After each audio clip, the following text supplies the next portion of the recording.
dito pa rin sa You're the Boss! Ipinakita na nga natin kanina ang listahan ng katropay na panalo sa What You Win. Congratulations sa inyong lahat. At kanina nga ay nabitin tayo kung husay o sablay nga ba si Migs sa katanungan na. Ano ang tinutukoy na bugtong na hindi hari, hindi pari, nagdadamit ng sari-sari? At ang sagot nga ni Mr. Migs is letter B, payaso, at hindi na talaga siya nagpalit dahil yun ang instinct niya. At wala tayong pakialam doon. Kasi gusto niya yon. Kaya naman, siya kaya ay husay o sablay. Ang sagot mong letter B ay...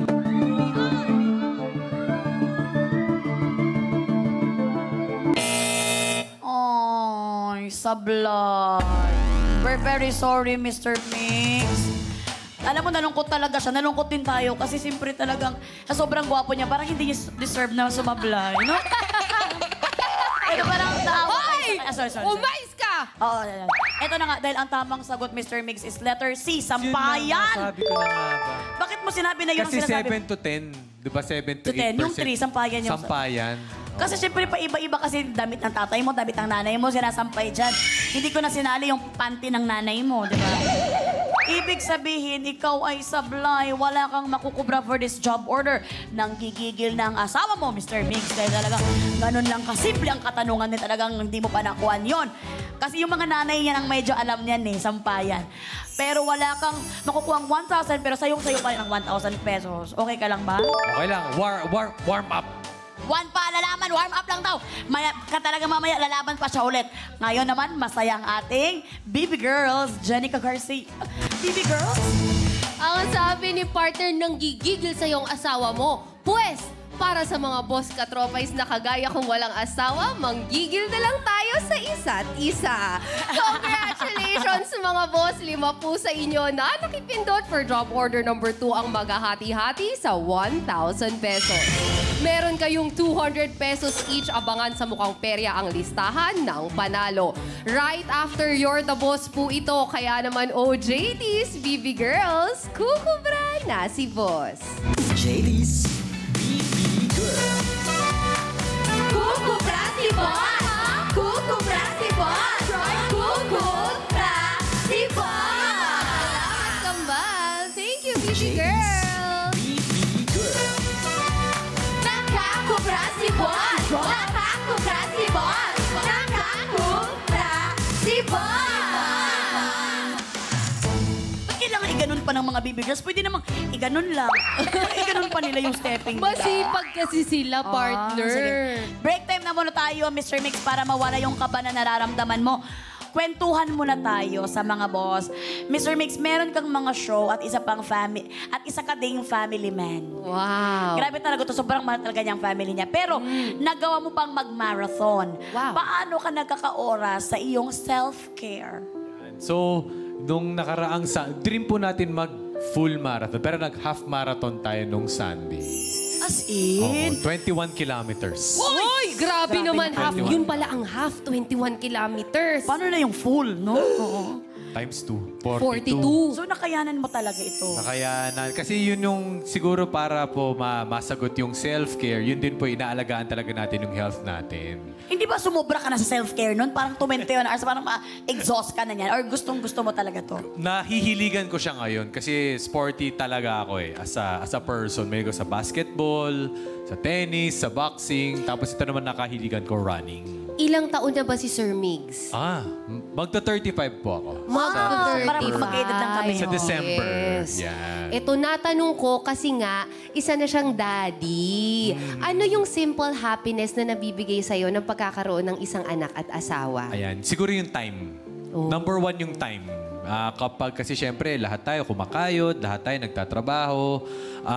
Yung oras talaga limitado lang sa isang araw. So kapag nagigising kami, kapag before din kami matulog, during mealtime, yun talaga yung pinaka-sacred kasi doon mo talaga nakakabanding yung pamilya mo. Yun, nasi-squeeze in mo yung time at sila yung nagbibigay sa kahit anong pagod ka sa work.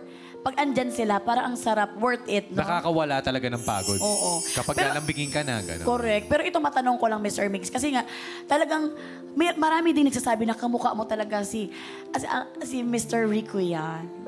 Uy, oo nga! Kanina As ko pa in. iniisip. babe!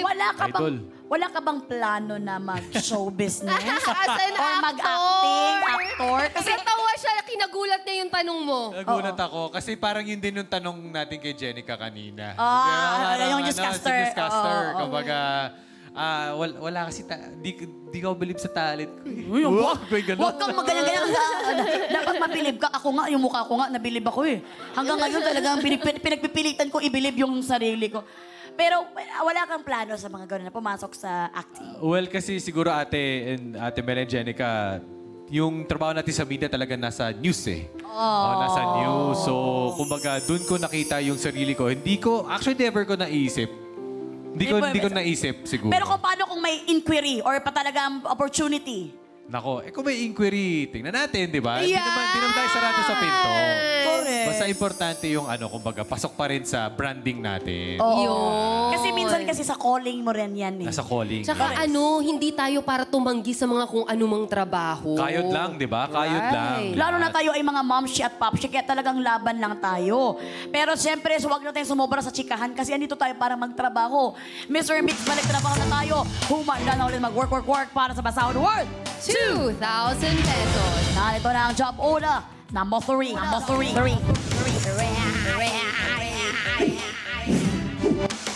Mga boss, mag-login na sa pi.com.ph para makapili ng iuutos. Ang poll po ay lalabas sa chat box ng inyong screen. Mula sa lahat ng makikipindot for Job Order 3, 5 ang makakakubra kapag sumablay ang ating trabahador.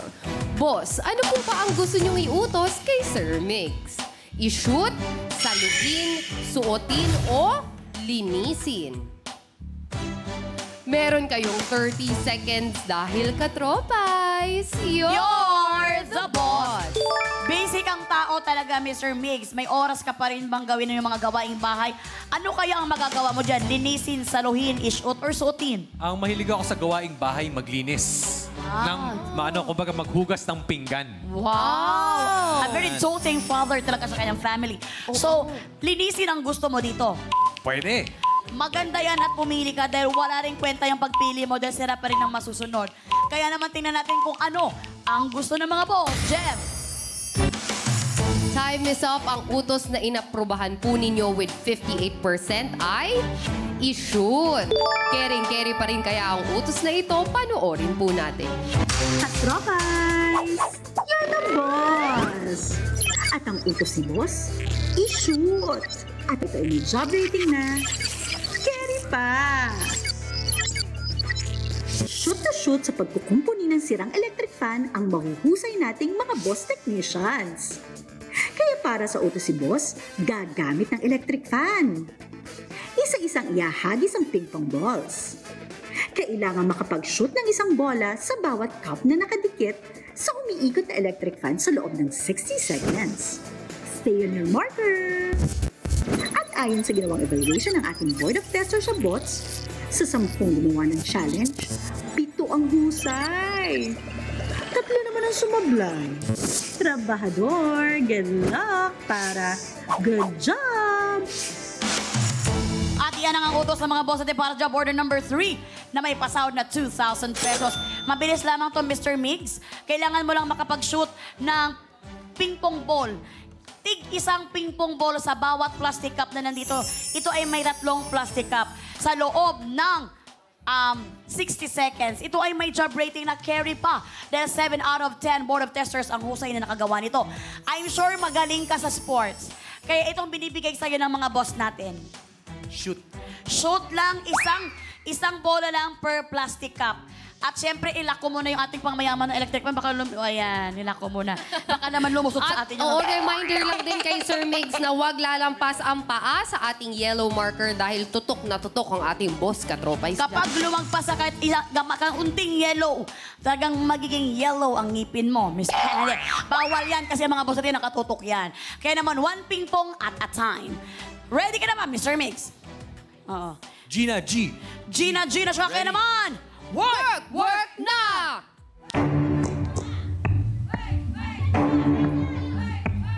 Mr. Mix, alam ko kakayanin mo yan dahil magaling kang mag-shoot. Huwag mong kalimutan. Pwede mong bitbitin yan. 50 seconds. Pwede mong bitbitin ang basket. 1 shoot. Tuwang-tuwa na si Mr. Mix. Ayan, nilalabas na niya ang pagiging buwan niya. 40 seconds. Pagiging athlete. Ay! 30 seconds. Bakit lumalabas? Ah! 2 points na. 20 seconds. 2 balls. 2 balls na. Kaya mo yan, Mr. Mix. Para alang-alang sa anak mo. Isa na lang. Time is up! Ay, ay!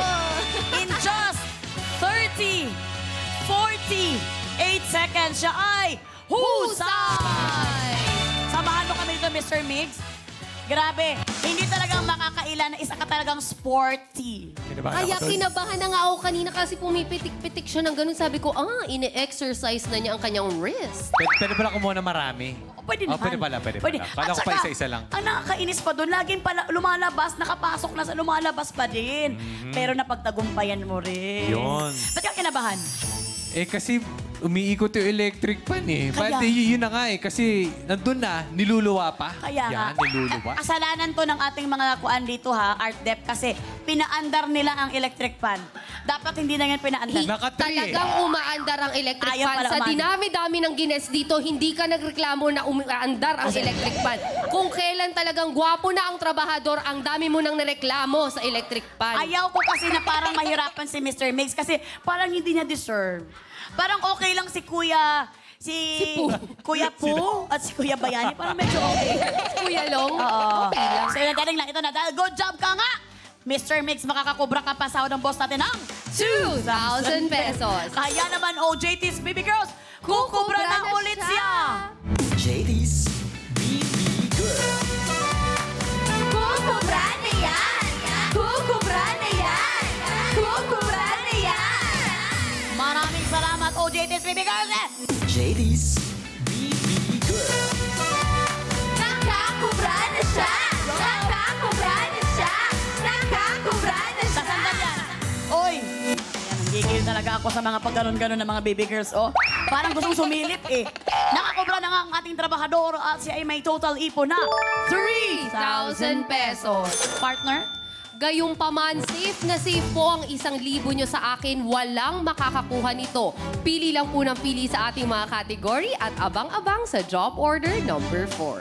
Game time na ulit tayo, pero bago ang lahat, hindi ko talaga nakitaan na nakatayo ng matagal na panahon itong si Prex dahil may problema to sa legs. Pero ngayon, anito si Mr. Mix, talagang tinayuan niya at talagang crush niya. Game time na ulit tayo. Balik trabaho na tayo. Ayan na. Yung iba talagang namula na siya, kinilig siya. Narito ang pa-sound worth 2,000 pesos. para sa job order number 4. 4. Merry Christmas! Merry Christmas! Merry Christmas! Mga boss, oras na ulit para mag-approve kung ano ang dapat itanong. Mag-login na sa pi.com.ph para sumali. Ang poll ay lalabas sa chat box ng inyong screen. Mula sa lahat ng makikipindot for this job order, 5 ang makakakubra kapag sumablay ang ating trabahador. Boss, ano po ba ang gusto niyong itanong kay Sir Mix? Paligsahan o takutan? Meron kayong 30 seconds para pumili dahil katropais. You're the boss! Mr. Mix, sports ang expertise mo, kaya nasa dugo mo talaga pagiging competitive. Mas masasagot mo ba ang paligsahan or lalaban ka rin sa takutan? Mahilig tayo sa sports, Yes. paligsahan or palakasan, pero mahilig din tayo sa takutan. Ay, kaya pala talagang, kaya mong makititigan sa akin, Mr. Mix, dahil kaya mo talagang gusto mo rin ang takutan. Apakabastos mo rin. Mix, bastos talaga din to. Eto, so takutan, okay rin sa'yo ang takutan, okay rin sa'yo. Carry. So, takutan or paligsahan, wala sang problema. Jen, anong approve dyan? Time is up. Ang tanong na napili ninyo with 76% ay may kinalaman sa paligsahan. OJTs, i-deliver nyo na ang pinapatanong ni Boss. Hoy! Hoy! Oh! Oh!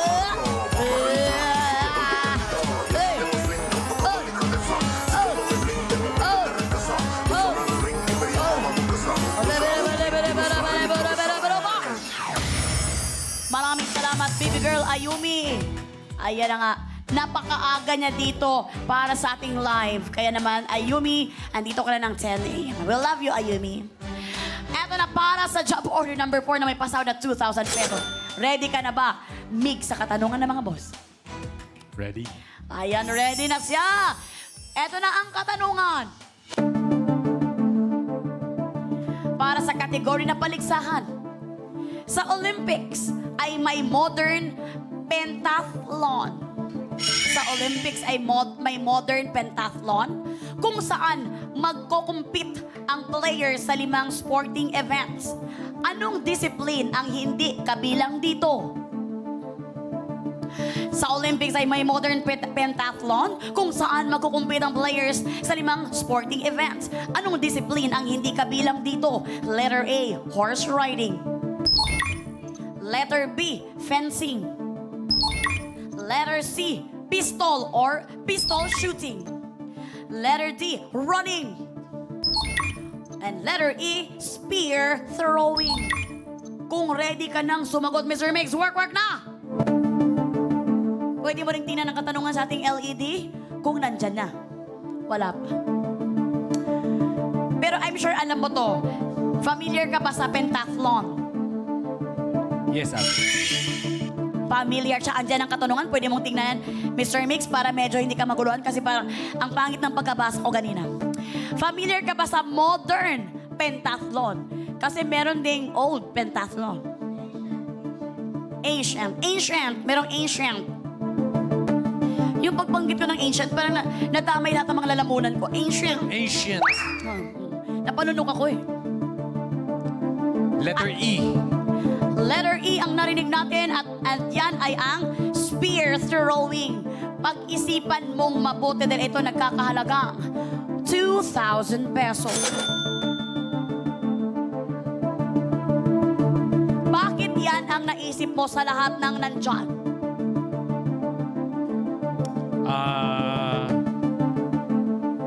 Kasi ang alam ko kasama talaga yung pag-equestrian, yung horse riding.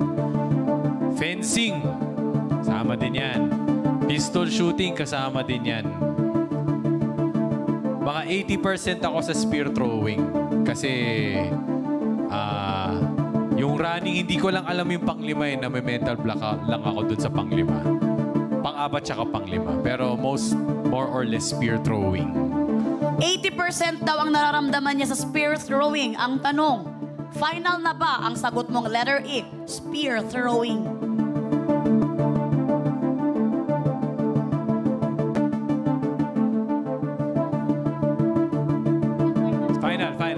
Final. Ayan na nga! Nag-isip ako eh. Pinag-isipan ng mabuti. Talagang umabot talaga siya sa talagang, kung ito pa iwan, kinutkot talaga yung utak niya hanggang sa pinakailalim na talagang ito ang tamang sagot. At umabot siya sa sagot na spear throwing at nakasa niya ito. Para sa 2,000 pesos, ikaw kaya ay husay o sablay. Nakaabang na rin ang mga boss, kaya naman ang sagot mo ay...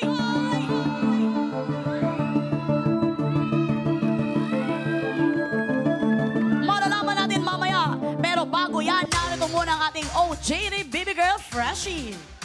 Mga boss! Usapang work pa rin tayo. Hatid sa atin ng Unilab. Para maging husay sa trabaho, dapat kumukubra muna tayo ng inspiration and motivation. Kaya naman mga katropais, ang tanong namin, anong ginagawa mo habang papunta sa trabaho? Mag-cellphone? Makinig ng podcast? Or mag-online shopping? Pili na mga boss! Mag-login na sa pi.com.ph at makisagot sa chat box na makikita sa inyong screen. Sagot na mga boss! At ayan na nga, karamihan sa boss katropais ay madalas mag-cellphone habang papunta sa trabaho. Naku mga katropais, salamat sa inyong pagboto. Pero alam nyo, relate ako dyan. Ang pinagkakabisihan ko rin habang papunta sa trabaho ay mag-cellphone. Ganyan talaga kapag maraming racket. Kailangan lagi kang nakukontak. Naku, at para naman mas maraming job offer ang dumating. Mga katropais, enjoy lang sa pagkayod mga boss. good luck sa inyo para kayo ay good job at makakakubra ng pasahod. Diyan lang kayo dahil tuloy-tuloy pa rin ang kubrahan sa pagbabalik ng You're the Boss!